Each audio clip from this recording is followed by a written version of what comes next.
呢啲曾經被所有人視為最安全嘅錢，依家都喺度動搖緊。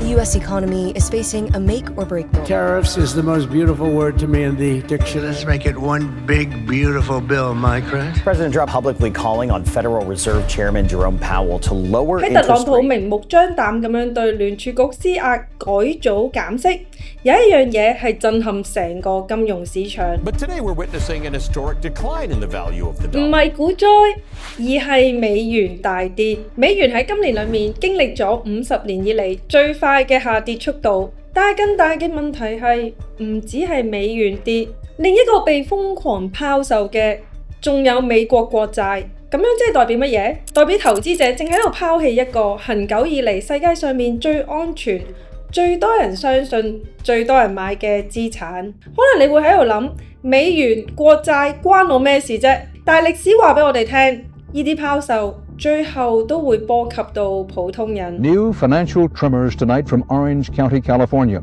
the largest municipality in U.S. history to file for 1994年 bankruptcy. 全球債市暴跌，美國產郡都申請破產，學校關閉，退休金縮水，投資人冇咗1.5兆美元。 Russians are lined up outside the bank, and people plunged into poverty by a threefold devaluation of the ruble are scrambling to withdraw their savings. 1998年，俄羅斯債券違約，全球基金爆倉，股市單日暴跌20%。A decade of frantic overspending has left it roughly $400 billion in debt. 2009年，歐債危機，希臘破產，失業率27%，歐洲股市蒸發咗成1000億。呢啲市場嘅震盪，最後會反映到我哋嘅退休金、房屋貸款、公司利潤，甚至係我哋份工。點解投資者唔再相信呢啲最安全嘅存款呢？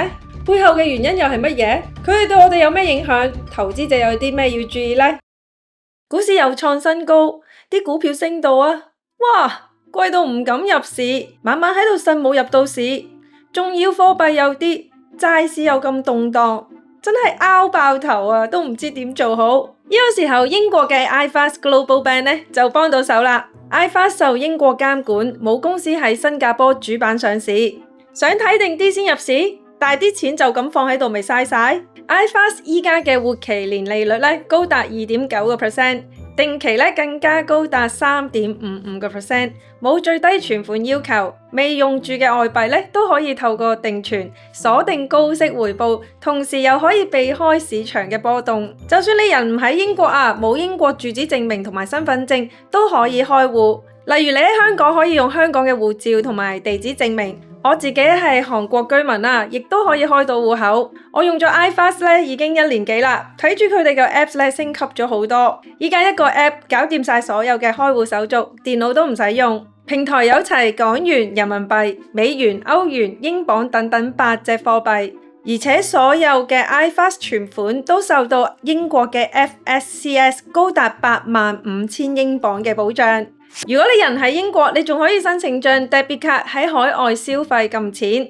依家佢哋做緊限時優惠，2% 嘅海外消費現金回贈。所以就算你返香港探親旅行，都可以用呢張卡，只要有 cashback。如果你有興趣開戶呢，可以 click 返下面嘅 Ring is Here 嘅專屬連結啦。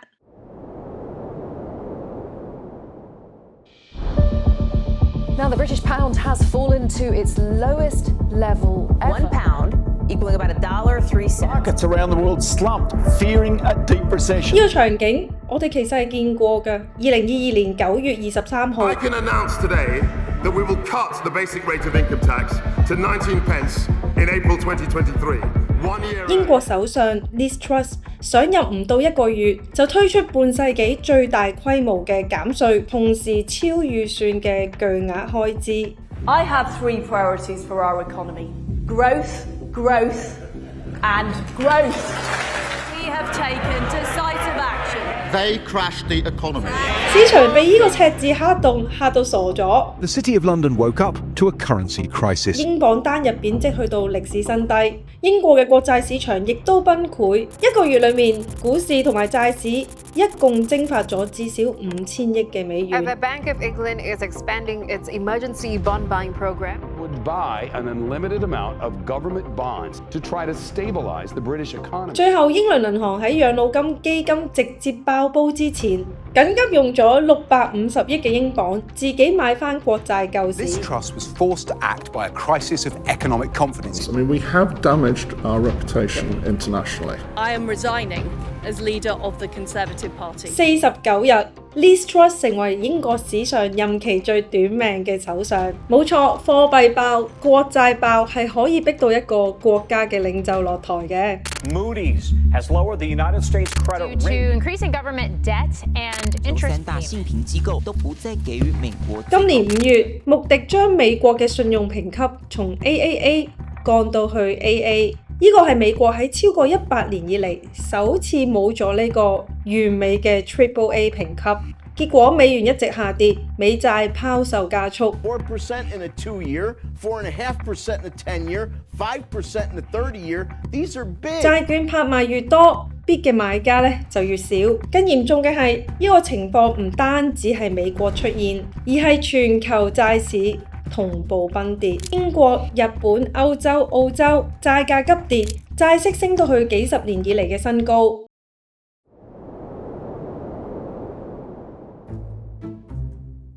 要知道點解會咁，先要知道債券係乜嘢。債券即係借錢俾政府或者公司，債券有唔同嘅年期。譬如我哋借錢俾美國政府，可以揀1個月、1年或者10年、30年等等唔同嘅時間咧，要佢還翻錢俾你。10年以上咧就係所謂嘅長債啦。政府作為債仔，要定期還翻固定嘅利息俾債主，即係國債嘅投資者。時間到咗咧，仲要還埋本金啦。借錢出去最擔心咧就係債仔還唔起錢，所以借錢嘅年期越長，債仔咧還唔起錢嘅風險咧就越高啦。哇！俾咁大筆錢你用咁耐，點知你會唔會10年之後冇錢還㗎？咪啦，一係你俾翻多啲利息我咪借你耐啲咯。所以長債嘅風險越大，回報當然就要越高啦。債券嘅價格同埋利息係成反比嘅，即係利息升，債價跌；利息跌，債價升啦。所以當債息衝頂，即係代表政府借錢嘅成本大幅增加啦。而啲支出咧就會放喺政府嘅收支帳簿裏面，呢個窿就係財政赤字啦。美國政府過去12個月嘅赤字咧，就係講緊1.9嘅 trillion。咁要點樣填翻呢一個窿呢？當然就係借錢啦。所以咁多年以嚟，赤字其實就係美國國債嘅總數。債券有3個基本元素：面值，即係到時會還嘅本金；息率，即係每年固定要支付嘅利息；到期日，即係幾時還本金啦。譬如美國政府發行一張1萬蚊嘅債，息率咧就係5%， 5年後到期。投資人咧每年就收500蚊，到期咧就可以拎翻1萬。但係喺市場上面，債券嘅價格咧其實係會波動嘅。債價如果一直咁樣跌落去，2年之後有人就可以用9000蚊買到同樣嘅債，佢嘅實際回報率咧就更加高啦，收益率變成 5.5%， 甚至喺到期嘅收益率變成 8.9%。咁樣對美國政府嚟講咧，當然係壞消息啦，即係代表佢要俾更高嘅利息，差唔多成 9% 先可以揾到人哋買佢嘅債，咁樣會推高政府嘅支出，加大赤字，最後咧仲要靠發更多嘅債去嚟填翻呢一個咁大嘅窿。We have so much debt that we're borrowing to pay the interest on the previous debt. 美國政府最新嘅債務利息咧係講緊 1.13 兆嘅美元，佔2025年嘅政府總支出已經係 17%。而呢一個唔止係美國嘅問題，最近一個不尋常嘅數字咧，令到全球金融市場非常之不安。呢個就係10年期嘅國債息率。聯儲局喺對上8次嘅減息週期裏面，10年期嘅國債息率咧都係會回落嘅。但係呢一次唔一樣，由上年開始嘅減息週期裏面，長債利率咧反而係向上，維持咗35年嘅公式板上。點樣令到投資人更加擔心？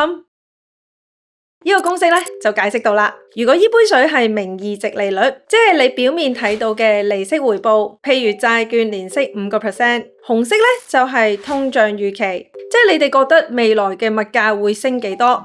譬如2%。扣除咗通脹之後，我哋真正賺到嘅回報呢，就係藍色呢個啦，即係實質利率。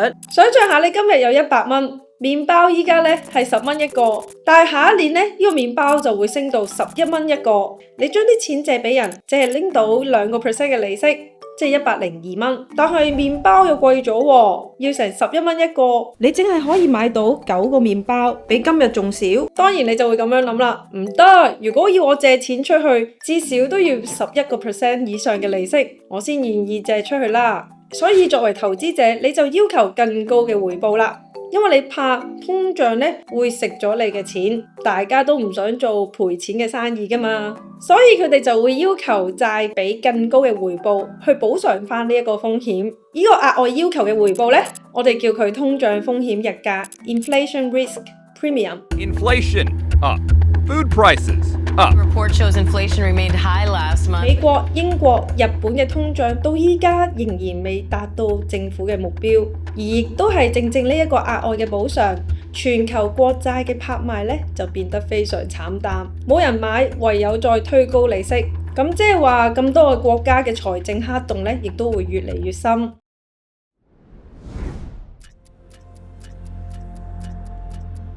The one big beautiful bill. Motion is adopted. 特朗普推出呢個又大又靚嘅法案，將會令到未來10年裏面聯邦政府嘅赤字呢增加3.3兆嘅美元。呢個法案大力增加咗呢個國防開支，大幅減稅。問題係美國已經借落好多錢㗎嘛，美國嘅債務對 GDP 比率呢，最新嘅比率係123%，已經高於第2次世界大戰嘅水平啦。而佢哋過去1年呢，已經錄得1.9兆美元嘅赤字。呢個法案足以可以令到佢哋嘅赤字佔 GDP 比例呢，30年之後增加41%。即係話呢個法案根本就係喺入不敷支嘅政府裏面火上加油。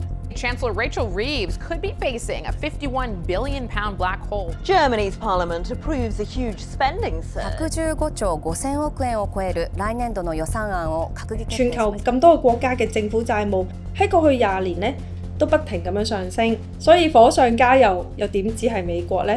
發達國家嘅經濟體嘅債務比例20年上升44%，而發展中嘅國家更加上升77%。係咁發債，但係外國投資者持美債嘅比例呢，喺10年之後不斷咁樣下跌。唔係佢哋買得少，而係美國大量發債，佢哋嘅借錢速度遠遠大於呢外國投資者嘅需求。問題嚟啦，美國繼續借錢，又唔夠多人買佢嘅債喎，當然要 offer 更高嘅利息先可以吸引買家啦。我哋一齊睇下呢個全球央行嘅儲備圖。相比起美國國債 USTS 呢，外國央行依家係用緊50年以嚟最高嘅速度去買入黃金，而唔係買國債。咁多個國家除咗佢哋嘅胃口轉向黃金，過去幾年以嚟，疫情嘅時候，佢哋全球大量咁樣印錢，所以依家為咗令到佢哋資產負債表正常化，其實每一個國家都喺度做緊縮表。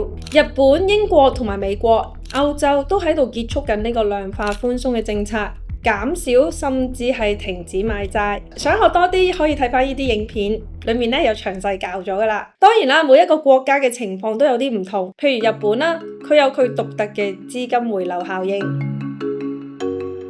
長達30幾年，日本一直係全球最大嘅投資者之一。日本銀行は実質的なゼロ金利政策の導入を。日本以前長期係零利率，錢揾唔到息口，於是呢啲日本資金就大舉買入呢個美國債、歐洲股、美國股，成為全球最大嘅投資者。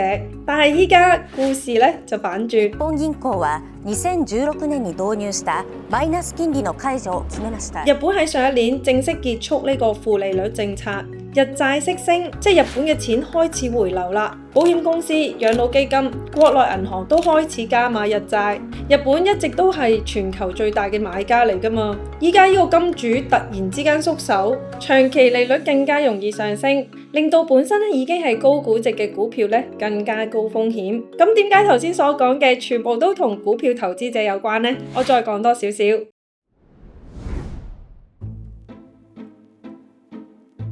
股票嘅估值其實就好似做份數咁 ，cash flow 即係每年公司可以賺到派到嘅現金流，而 R 即係自然率，裡面通常係有無風險嘅利率，加埋公司風險日價等等。係咪好似講到好複雜咁呢？唔緊要，我簡單少少解釋俾你哋聽。呢個所謂嘅無風險利率，即係美國國債利率。又或者通脹風險上升嘅話呢，股票就會變得冇咁值錢啦。譬如國債利率係3% 嘅時候 ，Ring 公司呢，佢嘅回報如果係7%，睇嚟呢就好吸引喎，多咗成1倍以上。但係如果國債利率升到去5%，Ring 公司嘅回報不變的話 ，Ring 公司嘅股票呢就會變得唔吸引啦。投資者就會咁諗，咦，我買 Ring 嘅股票又要有升跌嘅風險，但我買國債5% 回報係最穩陣喎，本金亦都一定保證攞得返。一比較之下 ，Ring 公司嘅回報呢當然就冇咁好啦。投資者唔再願意出咁高嘅價錢去買 Ring 公司嘅股票，即係 Ring 公司股票呢嘅估值亦都會下跌啦。同樣道理，如果我哋認為未來嘅通脹會升，Ring 公司嘅回報不變的話，實際上你嘅回報呢就會俾通脹食咗啦。所以 Ring 公司股票呢，佢嘅估值亦都會跌，即係股票呢下跌嘅風險呢又高啲啦。所以對一啲本身已經升咗好多嘅高估值嘅成長股或者科技股嘅影響呢就最大。投資者呢要小心風險啦。想學識自己做呢個估值模型分析股票嘅話呢，可以睇下我哋嘅課程連結啦。呢一場債市風暴其實唔係一堆冷冰冰嘅數字，每一次美元或者國債出事，最後呢都會去返我哋嘅生活裏面。退休金縮水，樓按嘅利息上升，借錢呢變得更加貴，公司要 cut 成本，甚至影響到我哋份工。所以投資者呢絕對唔可以再用最安全嘅呢，梗係美元比債呢一個舊思維啦。持有唔同嘅資產，譬如黃金、股票、債券，甚至係一啲新興嘅資產、加密貨幣，都可以幫你達到呢個分散風險，平衡翻呢你自己嘅資金分配比例呢，就係最穩陣啦。今日呢好多謝 iFast Global Bank 贊助呢段影片。老實講啦，佢係我用過最容易開戶嘅離岸戶口，唔似傳統嘅銀行要落 counter 搞一大餐。人喺韓國定喺香港呢都冇問題，全部 online 搞掂。開個戶口用嚟調配資金賺下利息都好。如果你有興趣呢，可以睇下資訊欄連結啦。